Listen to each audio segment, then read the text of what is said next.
Le tennis est un sport individuel. Pourtant, il n'est jamais plus beau que lorsqu'il est collectif. Des championnes, des champions s'engagent hors des cours pour des causes qui leur tiennent à cœur. Bienvenue dans Le cours sur la main, un podcast produit en partenariat avec BNP Paribas, fidèle au tennis de demain depuis 50 ans.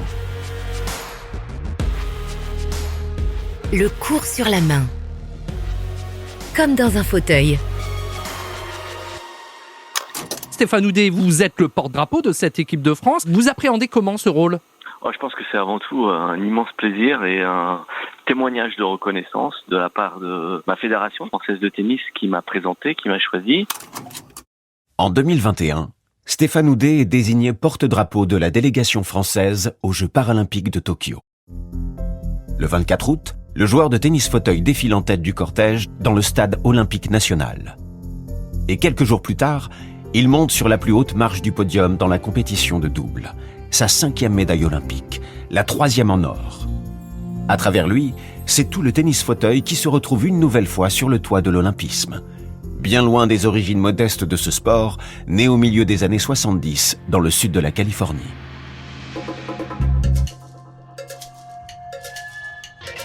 « 1976. Brad Parks, un skieur acrobatique prometteur, fait une chute lors d'une compétition. Il a 18 ans. Il est dorénavant paraplégique. Lors de sa rééducation dans un centre de réadaptation, il fait la connaissance de l'athlète handisport Jeff Minebreaker. Jeff a conçu lui-même son propre fauteuil roulant. Un fauteuil révolutionnaire, léger et maniable, qui roule et tourne à des vitesses sans précédent à l'époque. Il a également retiré les accoudoirs et les poignées poussoirs. Partout où vous allez, les gens veulent vous pousser. Et je n'aime pas ça. Je m'efforce d'être indépendant. Jeff Minebreaker apprend à Brad Parks à faire son propre fauteuil. Très vite, les deux hommes se lancent dans la fabrication et créent leur marque, Quadra. En parallèle, le duo commence à échanger des balles en fauteuil et adapte les règles du tennis. Ils sont vite rejoints par d'autres joueurs et finissent par créer la discipline. Le tennis fauteuil est né. En 1980, Brad Parks fonde la National Foundation of Wheelchair Tennis, qui organise des tournois à travers les États-Unis. De plus en plus de joueurs prennent possession des fauteuils et des cours. Parks est un visionnaire qui a le sens des affaires et de la suite dans les idées. Il répand peu à peu le tennis fauteuil aux États-Unis et à l'étranger, et il recrute des sponsors importants. Un circuit professionnel finit par être mis en place, l'ITF Wheelchair Tennis Tour.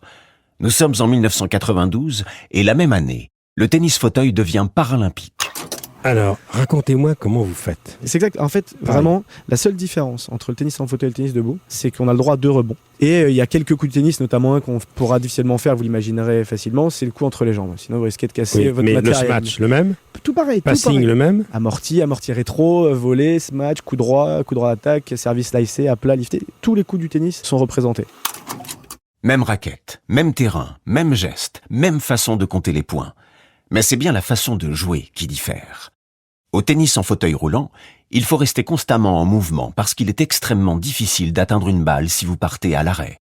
La mobilité est cruciale, la maniabilité du fauteuil aussi. Le fauteuil, c'est comme un baquet de Formule 1.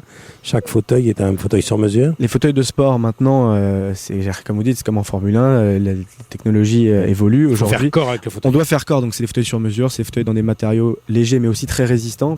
Dans ma discipline, au départ, moi, autour du fauteuil, l'idée était d'avoir des roues extrêmement légères et ergonomiques pour la pratique du tennis, mais ça sert à monsieur et madame tout le monde quand au quotidien on doit enlever les roues de son fauteuil avant de monter dans la voiture. Si on a des roues qui sont plus légères, on sert la totalité de la population qui est concernée. En 1981, un Français débarque aux États-Unis. Il s'appelle Jean-Pierre Limborg. Il a entendu parler des fameux fauteuils de la marque Quadra, les fauteuils de Parks et Minebreaker. Alors il est allé en Californie. Il y découvre l'existence du tennis fauteuil, finit par rester 4 mois et joue ses premiers tournois de tennis en fauteuil roulant. À son retour en France, il est déterminé à implanter et développer cette nouvelle discipline dans l'Hexagone. Il recrute des joueurs de basket fauteuil et de tennis de table handisport, les 2 sports rois de l'époque pour les personnes à mobilité réduite.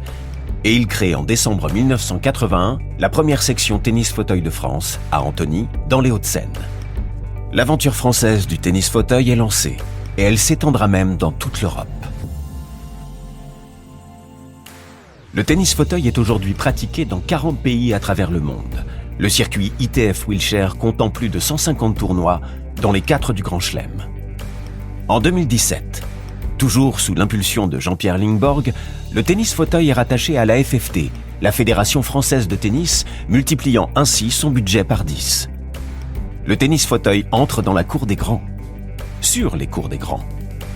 Les finales hommes et femmes de Roland-Garros se disputent sur le mythique court Philippe Chatrier. Et si le tennis fauteuil gagne en visibilité en France, c'est grâce aux performances sportives et à la personnalité de certains tennismen, comme Michael Jérémiaz par exemple. Sur le court de tennis de l'Institut du Sport, Michael Jérémiaz multiplie les échanges. Torse nu, crâne rasé, une raquette dans la main droite, sa main gauche sur les roues de son fauteuil roulant. Ce Parisien de 29 ans est paralysé des jambes après un accident de ski survenu il y a 11 ans. Sur les cours, Michael Jérémiaz a déjà tout gagné, Roland-Garros, Wimbledon, champion olympique en double il y a 4 ans à Pékin. Il va à Londres avec un objectif, décrocher l'or en simple, la seule médaille qui manque à son palmarès.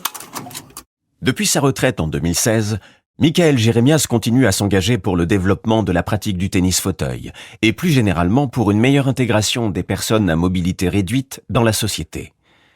Il a notamment créé une association, comme les autres, qui organise des voyages sportifs pour les personnes en situation de handicap, avec pour elles un nouveau regard sur ce que peut être la vie en fauteuil roulant. Autre tête de pont du tennis fauteuil en France, le porte-drapeau des Jeux de Tokyo, Stéphane Houdet. Moi, j'ai eu envie de me reconstruire avec l'image que j'avais de moi plus jeune et c'était celle d'un sportif de haut niveau. C'est vrai qu'aujourd'hui, j'ai une vie épanouie, que je prends énormément de plaisir dans ma pratique. Et c'est un message d'espoir pour ceux qui nous écoutent et qui sont peut-être aujourd'hui dans la souffrance. J'espère et régulièrement, je reçois justement des messages de parents ou de récents accidentés. Mais finalement, on a tous vécu une épreuve dans la vie. Donc, quand je peux véhiculer ce message, eh bien, j'essaye. Le tennis fauteuil continue à grandir, à séduire. Prochain objectif, Paris 2024. Lancement hier du premier pôle de tennis fauteuil, une structure pour accueillir et former ces sportifs. À court terme, l'objectif est évident, remporter le plus de médailles possible aux Jeux Olympiques de 2024 à Paris. Mais le directeur technique national, Julien Escudé, voit aussi plus loin et veut créer une filière d'excellence dans le tennis fauteuil. Il faut désormais grandir en nombre pour espérer voir éclore au sein du pôle les successeurs de Michael Jérémiaz et Stéphane Houdet, les 2 derniers champions olympiques français de paratennis.